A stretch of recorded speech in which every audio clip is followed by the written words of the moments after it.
Subject Hindi में काव्य 1 इतनी शक्ति हमें देन दाता, इस काव्य के बारे में डिस्कस करने वाले हैं। ये काव्य का प्रकार क्या है? तो प्रकार है प्रार्थना काव्य। ये जो काव्य है वो प्रार्थना काव्य है और एक काव्य जिसने लिखी है वो कवि का नाम है अभिलाष। तो हम आज काव्य स्टार्ट करें इससे पहले इस काव्य से हमें क्या सीख मिलती है, कवि हमें इस काव्य में क्या कहना चाहते हैं, वो सबसे पहले डिस्कस करते हैं। तो इस काव्य में कवि ईश्वर से यह प्रार्थना करते हैं कि हम सब लोग अच्छाई के रास्ते पर चले, भूलकर भी हमसे कोई गलती ना हो, हमारे मन में किसी से बदला लेने की भावना ना हो, भावना पैदा ही ना हो कि हम एक दूसरे के साथ बदला लें, हम पाने की नहीं देने की चाह रखें। अगर हम सब लोग आपस में खुशियां बांटना स्टार्ट कर देंगे, खुशियां बांटना सीख लेंगे, तो यह धरती सचमुच मधुबन बन जाएगी। तो मैंने जो आगे आपको बताया, तो हमें कवि इस काव्य में से ये सीख मिलती है। तो अब हम काव्य शुरू करते हैं। काव्य।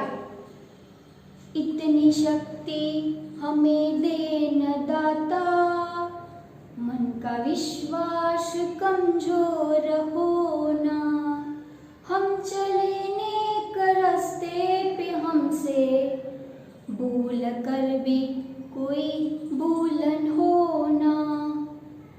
तो ये जो पंक्तियां है इसमें कवि हमें क्या कहते हैं कि इतनी शक्ति हमें दे न दाता। तो सबसे पहले शब्दार्थ में देखते हैं शक्ति। शक्ति का मीनिंग होगा बल, ताकत।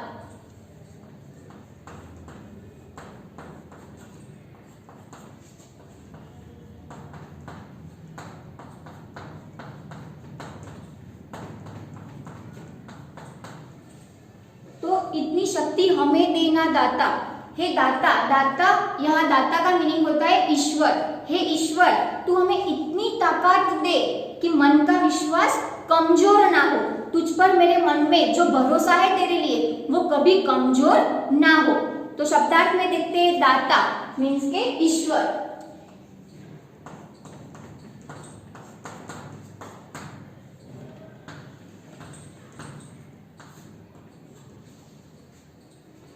मन विश्वास मीन्स के भरोसा।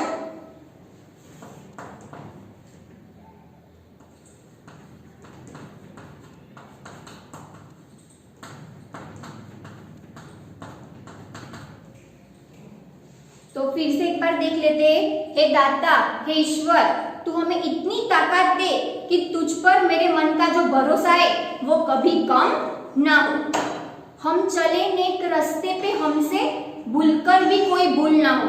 तो कवि इस पंक्तियां में क्या कह रहे हैं कि हम हमेशा अच्छाई और ईमानदारी के रास्ते पर चले, भूलकर भी हमें कोई भूल ना हो और भूलकर भी हमसे कोई गलती ना हो। फिर से एक बार चारों पंक्तियां देख लेते हैं। इतनी शक्ति हमें देना दाता, मन का विश्वास कमजोर होना, हम चले नेक रास्ते पे हमसे भूलकर भी कोई गलती ना हो, भूलकर भी कोई भूल ना हो। तो कवि क्या कहते हैं कि हे दाता, हे ईश्वर, तू हमें इतनी ताकत दे कि तुझ पर मेरे मन में जो भरोसा है वो कभी कम ना हो, हम हमेशा अच्छाई और ईमानदारी के रास्ते पर चले और भूलकर भी हमसे कोई गलती ना हो। आगे की पंक्तियां देखते हैं। दूर अज्ञान के हो अंधेरे, तू हमें ज्ञान की रोशनी दे, हर बुराई से बचते रहे हम, जितनी भी दे भली जिंदगी दे, बैर होना किसी का किसी से, भावना मन में बदले की होना, हम चले नेक रास्ते पे हमसे भूल कर भी कोई भूल होना। तो ये जो पंक्तियां है इसमें कवि हमें क्या कहते हैं कि दूर अज्ञान के हो अंधेरे। तो सबसे पहले शब्दार्थ में देखते हैं अज्ञान। तो अज्ञान मीन्स के ज्ञान का अभाव।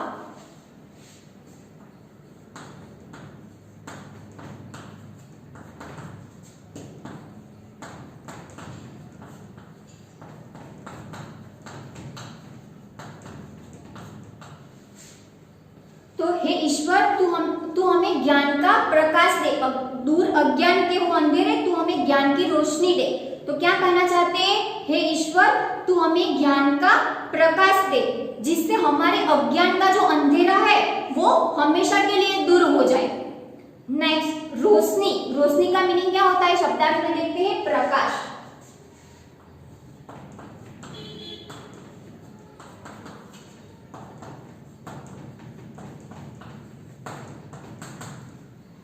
आगे की पंक्तियां देखते, हर बुराई से बचते रहे हम, जितनी भी दे भली जिंदगी दे।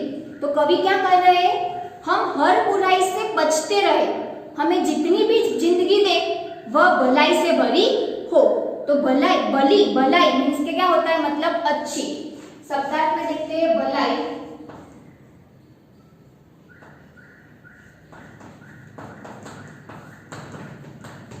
तो अच्छी। आगे की पंक्तियां, बैर होना किसी का किसी से, भावना मन में बदलेगी होना। तो कवि क्या कह रहे हैं कि हम में से किसी के लिए दुश्मनी ना हो, और अगर कभी हो जाए तो हमारे मन में उसका बदला लेने की भावना ना हो। तो फिर से एक बार सारी पंक्तियां देख लेते हैं। दूर अज्ञान के हो अंधेरे तू हमें ज्ञान की रोशनी दे। तो कवि क्या कह रहे हैं कि हे ईश्वर तू हमें ज्ञान का प्रकाश दे जिससे हमारे अज्ञान का अंधेरा है वो दूर हो जाए। हर बुराई से बचते रहे हम, जितनी भी दे भली जिंदगी दे। तो कवि क्या कह रहे हैं कि हम हर बुराई से बचते रहे, हमें जितनी भी जिंदगी दे वो भली होनी चाहिए। बैर होना किसी का किसी से, भावना मन में बदलेगी होना। तो कवि क्या कह रहे हैं कि हम में से किसी के साथ दुश्मनी ना हो, और हो चाहे दुश्मनी फिर भी एक दूसरे से बदले लेने की भावना हमारे मन में पैदा ना हो। आगे की पंक्तियां देखते हैं। हम न सोचे हमें क्या मिला है, हम ये सोचे किया क्या है अर्पण।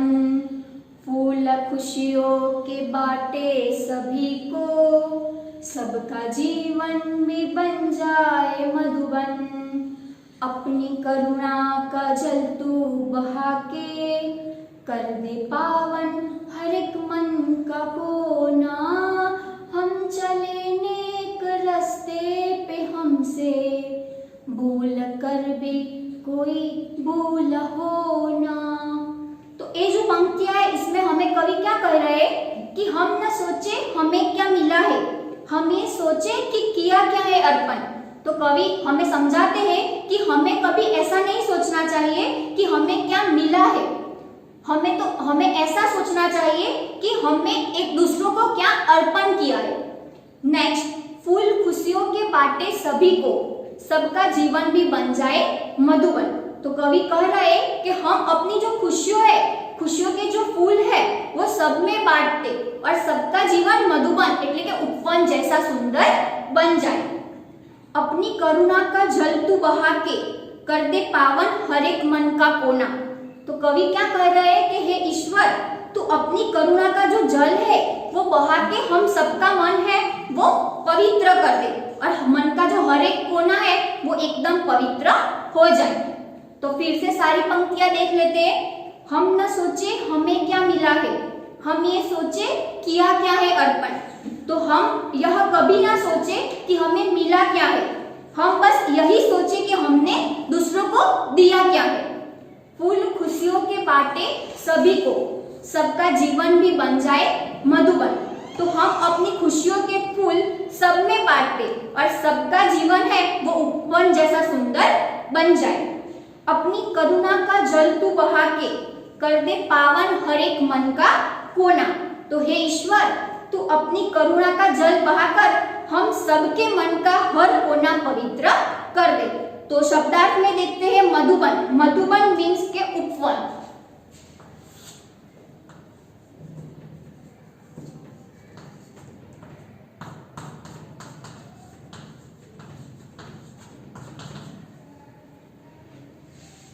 आगे देखते,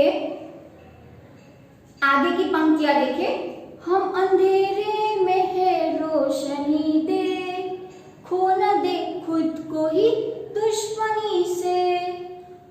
सजा पाए अपने किए की, मौत भी हो तो सहले खुशी से, कल जो गुजरा है फिर से न गुजरे, आने वाला वो कल ऐसा होना हम न सोचे, हम चले नेक रास्ते पे हमसे भूल कर भी कोई भूल होना। तो ये पंक्तियां देखते हैं, हम अंधेरे में है रोशनी दे, खो न दे खुद को ही दुश्मनी से। तो कवि क्या कर रहे हैं कि हे ईश्वर, हम अज्ञान के अंधेरे में है, तू हमें ज्ञान की रोशनी दे, खो न दे खुद को ही दुश्मनी से, हम एक दूसरे से दुश्मनी कर अपने आप को ही ना मिटा दे, हम सजा पाए अपने किए की, मौत भी हो जाए हो तो सहले खुशी से।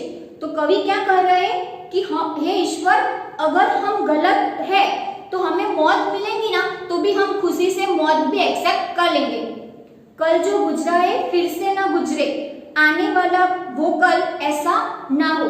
तो कवि कह रहे हैं कि कल जो बुरी घटनाएं हुई है वो फिर से ना हो, आने वाला जो कल है वो बीते हुए कल जैसा बुरा ना हो। तो हम देखते हैं फिर से एक बार, हम अंधेरे में है रोशनी दे, खो ना दे खुद को ही दुश्मनी से। तो हे ईश्वर, हम अज्ञान के अंधेरे में है, तू हमें ज्ञान की रोशनी दे। हे ईश्वर, अगर हम गलत हम सजा पाए अपने किए की, मौत भी हो तो सहले खुशी से। तो ईश्वर कह रहे हैं कि हम अगर गलत है तो हमें मौत की सजा मिले तो भी हम खुशी से वो मंजूर कर लेंगे। कल जो गुजरा है फिर से न गुजरे, आने वाला वो कल ऐसा हो ना। तो कल जो बुरी घटनाएं हुई है वो फिर ना हो, और आने वाला जो कल है वो बीते वाला कल जैसा बुरा ना हो। आगे देखते हैं, हर तरफ जुल्म है बेबसी है, सहमा सा हर आदमी है, पाप का बोझ बढ़ता ही जाए, जाने कैसे ए धरती थमी है, बोझ ममता से तू ए उठा ले, तेरी रचना का ही अंत होना, हम चले नेक रास्ते पे हमसे भूल कर भी कोई भूल होना। तो इस पंक्ति में कवि क्या कर रहे हैं ईश्वर से कि हर तरफ जुल्म है बेबसी है। तो शब्दार्थ में देखते हैं बेबसी, तो बेबसी એટલે लाचारी।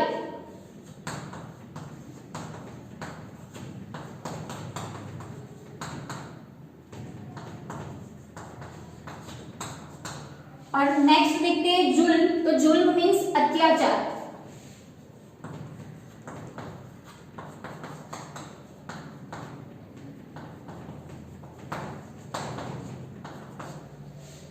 तो हर तरफ जुल्म है बेबसी है, तो आज हर तरफ अत्याचार और लाचारी है। सहमा सा हर आदमी है, तो हर आदमी डरा डरा दिखाई दे रहा है। शब्दार्थ में देखते हैं सहमा सा मीन्स के डरा हुआ।